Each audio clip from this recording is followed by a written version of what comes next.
All right. Welcome to Rewired the show. Thank you for joining me for another night here. Tonight, Wednesday at 6 p.m., Rewire the show. Anyways, I'm going to be talking about moving on. As you can see in the title, that is what is going on. Actually got to check something real quick here. Something does not look right. All right, let me see here.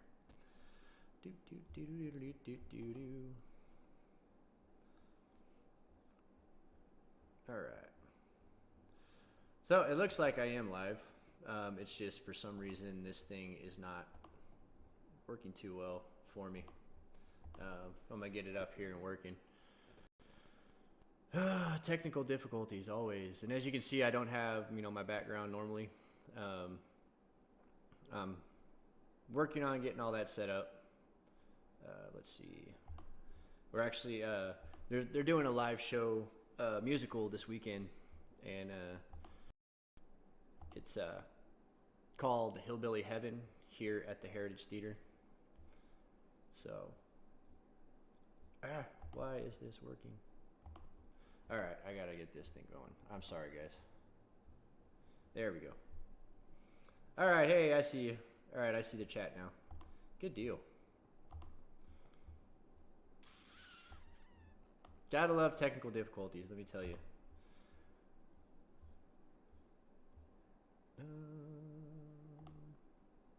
All right, so basically today I'm going to be talking about moving on. There's been a few, last week I was going to talk about it, but this week I'm really going to dig into it. Obviously last week we had this freak storm that came through and lightning hit a transformer and blacked out the entire neighborhood, and I was like, well, that is awesome. Because it was like, literally I had just sit down to hit record, and then bam, the power went out, and it just blew my mind. It blew my mind. But I got some good news on my part of moving on what I'm doing and going through right now. I actually got a call back on one of the movies that I sent my information in for, and they wanted me to do a video audition, which was really awkward for me because this is my first time ever doing a video audition. But you know what? It was freaking hilarious because I was sitting there. It was basically it's called a personality slate, where I had to go on and just talk about myself, because I have a hard time talking about myself. Well, I mean, I'm very transparent, but I have a hard time presenting myself to somebody as far as like personality wise. And when I did it, I was talking about, the type of person that I am, like my heart and stuff like that. And I just cracked a joke and I just started laughing. And I sent it anyways. And you know what? That's what it's all about, especially with moving on and stuff like that. You got to show them you're having fun. You got to show you're not just this robot, and you like to have fun. You can help people, and it was awesome. But without further ado, I'm going to get into what the show is about. So basically, what I'm talking about today is moving on. With moving on, it's very difficult to do because, if you are in a situation where you are kind of just stuck and you're the one being left, how do you move on from that? And, how do you really, get over that kind of stuff? I'm still messing with this thing, so don't mind me. But how do you get over something where you have no closure and stuff like that? That is one of the things where I was stuck on for such a long time, where I didn't have the closure that I needed to move forward. And it's kind of one of those things where you have to create your own closure. It's very difficult to do, and it's one of those things that you kind of have to look at from an entire new perspective. I know you guys hear me talk about new perspectives all the time, and it's really, really frustrating because you have this ambition, or not ambition, but you have this expectation of your relationship. You have this other side of your relationship, and it's really hard to just, let go of something that you are so focused on and what you want to work, and it's just you're not getting anything back from that relationship. That's great, James. I can't wait to hear it, man. After the show I would love to hear what it is. I'll definitely give you a call after the show here, and we'll talk about that, man. But one of the things about moving on, as you're going to see, this is going to be a little bit based on relationships, because that's basically what a lot of problems that people have is moving on from that. But it can also be in reference to PTSD. It can also be in reference to depression and stuff like that. But when something happens in your life that's traumatic, something happens like a breakup or an event, it's very important that you need to move on from. Because if you're stuck in that event, it's just going to be a reoccurring circle, and it's like a broken record. You're going to replace you're going to replay the trauma in your mind, the stuff in your head that, just seems like you can't get rid of, is just there on the forefront of your mind, and it's difficult to get through. If you know how to do it, it's pretty easy, but it's also, again, it's very difficult to get through. It's really hard to see the other side, especially when, it just happens, or you still base your expectations off that relationship that's failed. Your mind is still foggy in that, you have this kind of haze over your eyes that you look and you're like, no, it's going to work out. I just know it is. I know something's going to happen. It's going to be great. All this other person has to do is just look at it from this side, or I need to do this to show this person that this is how it's going to be. Look, you can, they can see that. But that's the thing is, that's another person in the equation. You can't really control the outcome of that other person. You can only control what you do and stuff like that. So with that being said, looking back is a very big problem when it comes to moving on, because you'll get stuck, in your current funk or whatever you want to call it. You get stuck in that, and that's the thing is you don't want to get better. You just want to feel the pain, because you're at least feeling something for that person. And it's really hard to do. Believe me, I was stuck on it for a year and a half and stuff like that. And speaking of that, I just met somebody literally about a week and a half ago who's completely changing my whole outlook on things. And she's a phenomenal person. And I'm not going to talk about it too much because I don't want to embarrass her, and I don't want to, blast her out. But anyways, sometimes when you're stuck in a situation, you kind of need a nudge, you kind of need a push. And that's the thing is, when you're stuck in that situation, you don't want to hear it, because you just think, you're like, no, I know what I need. I want this, and I need this. But the thing is what you want while you're in that is probably not the best thing that you need to get through that. And that's what I mean. You need a gentle push. You need to have people that can hold you accountable, and vice versa. You can hold them accountable as well, because any relationship can't be one-sided. It has to be two-sided. There has to be 50-50 or 100-100, no matter how you look at it. And especially, I know I'm shifting gears a little bit, but moving from a bad relationship can definitely be rocky. Like I said, usually one person in a relationship is just completely done and checks out completely. They're already moving on, and they're already moving on in the process, but the other person is sitting here like, okay, what's going on? This can be worked out. All we got to do is sit down and talk.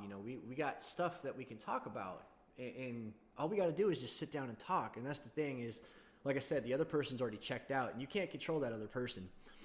So it's very difficult for the person who is left still thinking that there's hope for the relationship, because that person is stuck in that constant reoccurrence of not drama, but negative emotion and just the abandonment and the stuff like that. So that's why, in any relationship where if you're cheated on, I mean, that leaves you at a point to where you're just like, what? I'm not good enough for anybody. And that relationship that you had could have been a beautiful relationship in the beginning, but in the end, it's just completely disastrous. And you have, like I said, you have one person that's completely checked out, and you have you or the other person who is fully invested in the relationship still. One of the things that I'm going to go over about 10 points when I talk about moving on, because I found this really good article on a thing called Everyday Health on the internet. It's everydayhealth.com, emotional health, 10 steps to moving on. I started reading this, and, like with everything, I do my research and whatnot. And I started reading this, and I was like, this is some pretty heavy stuff. This is some powerful stuff. I need to get this out there. So, depends upon where you are in your moving on process. Just know that you did not fail. Okay? You may partially be to blame, but you are not fully to blame. But the thing is that don't beat yourself up over past mistakes and stuff like that. Don't beat yourself up over things that you cannot change from your past. Because we immediately start to, destroy our own self, within our mind, just by the negative talk and the self-talk that we do, that we just completely beat ourselves up saying, what could I have done to be different? What could I have done to change the situation? So we take all the blame on ourselves, and that the problem with that is that it's not necessarily your fault. The reason why is because, like I said, there's two people in the relationship, and I really love what my spiritual counselor gave me when I was going through equestrian therapy, and I'm going to use it because I'm visual. I don't know if y'all are visual, but basically this triangle is your marriage or your relationship. And up at the top here, like I said, I'm faith driven and faith based. The top up here is God. The problem is when a relationship splits, it goes like this. We still have our direct link to God. This is us, this is God. We still have our direct link. The thing is, this is your partner or your relationship or your marriage. This is your wife or your husband or your boyfriend or girlfriend or whatever. There's no connection there anymore. And the problem with that is we try to do this when all we're doing is pushing them further away. And the thing with that is that relationship right there is good. If that relationship isn't good, then it's not going to work altogether. So that's one of the things that helped me visually, help move on, to finally understand that, look, I can only take what I did in the relationship and take accountability for that. I can't take accountability for the other person, because that other person has their own stuff that they're dealing with. And that's one of the biggest things that you guys really need to look at, is that in any relationship, it's 50-50 or 100-100. There's your mistakes, there's their mistakes. And that's really what it all comes down to, is if that person is not willing to forgive you for your mistakes, let alone take accountability for their own mistakes, then it's probably not going to work out in the future as well. So it's good to just break that completely and just move on. One of the biggest things that helped me get through what I'm dealing with and the stuff that I went through was staying very busy. That's an understatement with everything that I took on. Because basically what I did was I started my own business in graphic design. I started this show. I'm pursuing acting full time. I'm doing headshots. I'm doing resume. We just started a production and theater company here called Mischief Makers Productions. And, I have a hand in that as well. So I'm doing like 4 things right now. And on top of that, I'm working here at the Heritage Theater, helping with the bar, helping with serving, helping with waitering, being a waiter, and just helping in general and whatnot. And believe me, the tips are great. I appreciate those. But, I didn't do it for the money. I did it to help a friend, but more importantly, help myself stay busy and, not drown myself while I'm sitting in the house, just sitting there in idle thought. Because after all, I mean, idle hands and idle thought brings negative emotions, bring negative things. Because once we start looking inward, that's when we start seeing the pain. That's when we start seeing the depression and stuff like that. And we don't focus on anything else after that. So it's good to stay busy. It's good to get out, occupy your mind with something positive, not necessarily, doing things that are destructive for you, like going out and getting drunk or anything like that, because that will not help anybody. I mean, if anything, being drunk and drinking will make you even more depressed, because alcohol is a depressant. And so get out, do something healthy, go to the movies, go miniature golf, go to the beach, walk on the beach by yourself, just enjoy your own self, because that's part of it. And that's actually number 4, pampering yourself. I hope the video is not too fidgety or whatnot, because if anything, I'm going to replace the video if I have to, and you guys can come back and watch it.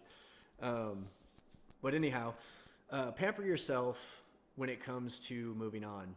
The most important thing I believe in order to moving on is, if you're going to be in a relationship with somebody else, you need to be happy. You need to love yourself, so you have the room to love somebody else. And that was one of the biggest things for me that I got stuck on, was that I don't love myself. I make all these mistakes. I'm the one screwing up. Nobody's going to love me because I make all these mistakes, and I'm the one, and that's one of those things where you have to shift off in your mind that you are the mistake. You're not the mistake. That person left for their own reasons. They didn't leave you because of your stuff. They left you because of their own stuff. They're not willing to settle with what they have going on.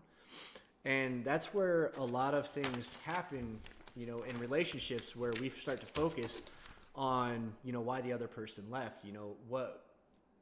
What did I do that was wrong? I'm going to bring this back to a lot, because this is one of the things that kept me down when I was, in my moving on process. So remember, in 2 people in a relationship, the other person has their own stuff. They go and take off. There's nothing you can do. The only thing you can do is love yourself and change yourself. And so basically, the next step is talk everything out.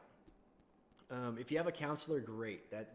Talk with your counselor, bring up all the stuff. That's what the counselor is there for, to help you get through it. But if you have a family friend, or if you have a really good friend, talk to your friends. The ones that will sit there and listen to you, but also vice versa, that you will sit there and listen to them. Because it's never good to dump on somebody and just not get it, not offer the same. You know what I mean? It's like I said, 50-50, 100%. And one of the things that actually helped me, and, I am not afraid to say this, I would scream, I would get upset. I mean, literally, I would punch my pillow because I was so upset, and then I just burst into tears, because there's nothing you can do to change it. That emotion is healthy emotion, because you're getting out the stress, you're getting out all of the stuff that you're feeling by just letting it out. Crying is probably one of the biggest things to help you get through something. It's healthy. If someone says don't cry, ruck up and buck up, don't really listen to that stuff, because like I said, it's healthy to cry. God gave us these emotions to use. Use your emotions to get through the stuff. Crying is very healthy. Crying relieves so much pain and relieves so much stress that it's phenomenally important. If that even makes sense. I probably didn't even make sense, but that's all right. Another thing on point 6 that I want to talk about, it's called walking out the door. What do I mean by that? So basically, this falls in line on going out and doing things. You need to not stay in bed. Staying in bed, again, brings you to that selfish thinking where it's all about me. I am feeling this pain. I don't want to see anybody. I need to get out and just do things. And that's one of the things that is very important. It's a very important step, is to actually just make the the effort to get out the door and go do something. You know, I'm very, very famous for when I don't want to get up, when I don't want to deal with something, I'll just stay in bed and just hibernate. And that's a very bad place to be because, again, it brings isolation and stuff like that. Um, Another thing that I want to talk about, you know, in lieu of crying and stuff like that, permission to feel sad. It's okay to feel sad. It's part of the process. You know, you have to grieve something in order to get through it. Even with a dead relationship, you know, you go through the grieving process. You know, give your permission to feel sad. You know, and don't let anybody tell you that you don't deserve to be sad. Just be happy and stuff like that. Don't listen to them. Believe me, it's false happiness, and it's going to cause you more problems in the long run. You know, you have the permission to be sad, and like I said, you know, crying will help you get through a lot of the pain, will help you get through a lot of the anger and stuff like that you have. It's a time of mourning for the relationship. Like the morning, you know, with anything, you know, in the beginning of a relationship, it's the birth of a relationship. At the ending, it's the death of the relationship. So you need time to mourn. You need time to just really adjust your thinking and stuff like that. So it's okay to feel sad. It's okay to be upset. It's okay to be angry. It's okay to get through whatever it is you're going through, because it's very important to move on to the next phase of your life. One of the things that I actually had trouble with, I'm laughing because if you would have been with me during the entire situation, I said, you know, I'm never going to stop loving this person. I'm never going to stop. No, I make the choice. I'm going to stop. I'm never going to stop loving this person. But you will love again. I guarantee it. How do I know that? Well, loving somebody is a choice. Loving somebody it's a voluntary thing where, you know, it's not an emotion. It's a choice. There's no other way to say it. You know, you may feel hopeless about finding someone else new, stuff like that. Like I was for the past year and a half, almost 2 years. I felt hopeless until about a week and a half ago when I had a ray of sunshine just completely sweep me off my feet. And it's one of those things that it really opened my eyes that you will love again. And I'm not saying, you know, I'm falling in love and that kind of stuff. You know, it's one of those things where it showed me that I have the capacity to forgive that other person and move on from that I can still recover from the devastation that I went through. And it's very important to understand that you will love again. And I would be the first person to tell you that if somebody told that to me 2 months ago, I would have given the finger and I would have been like, nope, we're done with this conversation. You don't know anything about me. But the thing is that person 2 months ago who said that was 100% right. And it's a hard thing to understand, because when you're stuck in a relationship, not really stuck, but when you're in a relationship and you have these feelings, you know, it's hard to readjust feelings. It's hard to say, I'm gonna find somebody that will love me. And that's one of the things that you need to do. I just want somebody to love me. And that was one of the biggest things that helped me get through my last marriage. Was I deserve to be loved. I deserve to have somebody that will love me as much as I love them. And that was one of the things that helped me get through it. So